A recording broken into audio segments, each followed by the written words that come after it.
From the vet in Philadelphia, the modified truck pull we go to with the top prize, $1,000, a beautiful trophy. And the man to lead it off, he's from Martinsburg, West Virginia. His name is Tom Beam, and he'll be driving a 1977 GMC 505 engine. Stubborn Mule is the name of his vehicle. Okay, he's got a hook and a bite.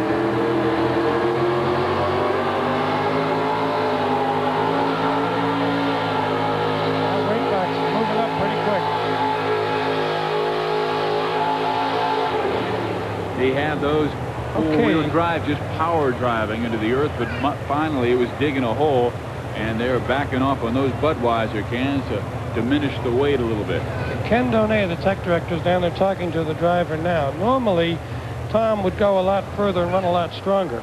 So I think, and we're going to wait here to see a decision, they may have to reweight the box. And by reweighting the box, they'll change the gear so that the box does not move up as quickly and put all that weight on that skid pan.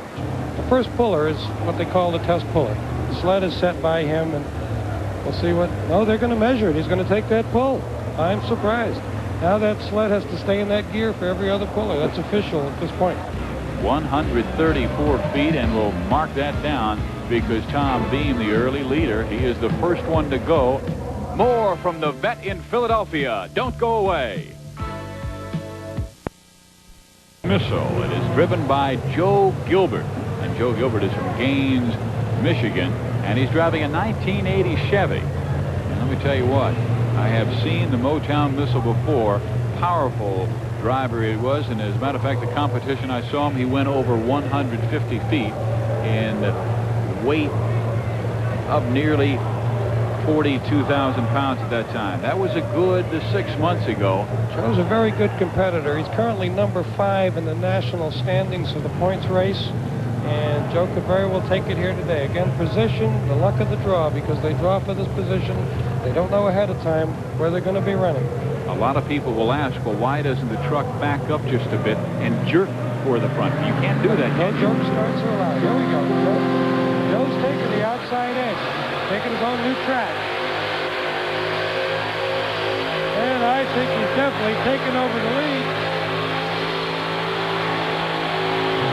The man who is 5th in the nation in the point standings right now has gone by Tom Beam and Hilton Clark and has the lead. And what a fine pull that was. Joe used a little different strategy. You notice the other pullers went mainly down the center of the track and then favored the left side. But Joe very carefully selected where he wanted the sled set to the right side of the track. You notice now he gets very close to the out of bounds, but he stayed right there. It's fresh dirt for him. Got an excellent bite. His wheel speed is not as fast as the others do. He came out of the hole gradual, felt that bite, and he actually could feel that in his steering wheel, and he just moved it to take the lead. Time to muscle up for Motown Missile. Full pull on the first pull. Joe Gilbert has the early lead. So we head to the Golden Ox. Bud Jaskey from New Berlin, Wisconsin, an 85 Dodge. And the Golden Ox has driven before. Bud Jaskey was the 1984 and 1985 champion, national champion, United States Hot Rod Association. Oh, I must tell you that Tom Beam, after going 134 feet, he qualified for that second pull. The entrance will be allowed that second pull if the first pull does not exceed 60 feet on courses 225 feet or less, or if the pull does not exceed 75 feet on a course 226 to 300 feet. This is in the 226 to 300 foot variety, so all 3 competitors have gone past that 75 foot minimum. Bud Jaskey.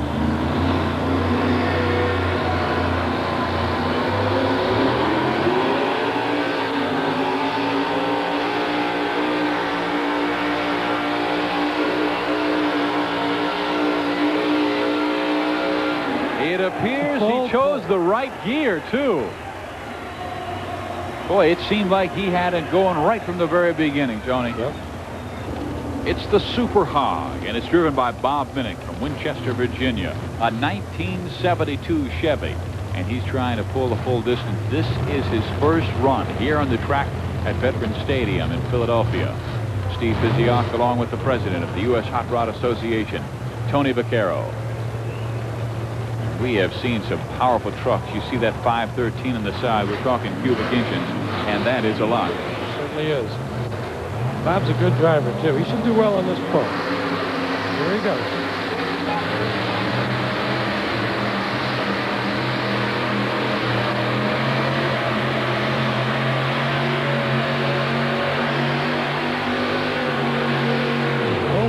Super Hog with a full pull, just kind of taking its snout and burying it in the mud and taking it all the distance, and he has a shot.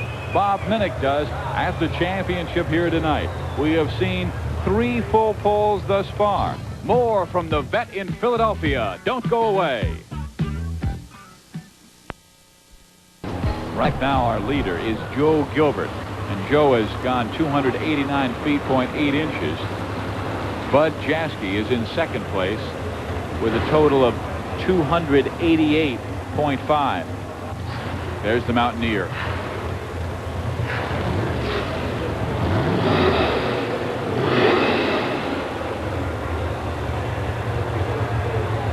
Jamie Vance, he too a veteran of this modified truck circuit.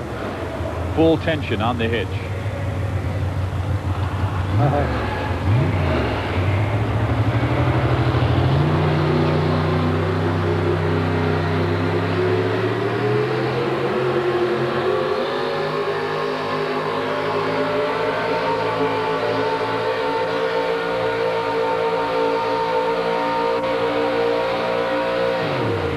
Showed us what was underneath the hood of his vehicle. It was some kind of power, because he almost had a full pull. We'll wait for the official word from down below.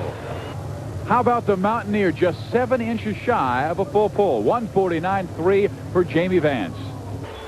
Bob Bauman drives Yellow Fever, a 1984 Chevy from Saxonburg, Pennsylvania, and he is ready to fly down the track, and he is going to put on a little bit of show himself.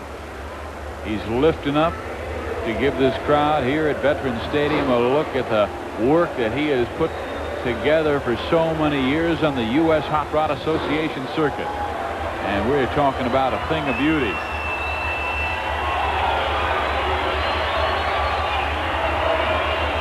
Notice how all the other flip tops would go up on an angle. Bob lifts his whole body straight up in the air. Yes, indeed. He has a 2-piece shaft, the 4 loops, and ready to power it down the avenue. The last time we saw a little bit of advertising, we had an excellent pull. And they will hitch up Yellow Fever from Saxonburg, Pennsylvania. Bob's crew is one of the most professional crews, too. They all have uniforms that match. We're very proud to have them running in our circuit.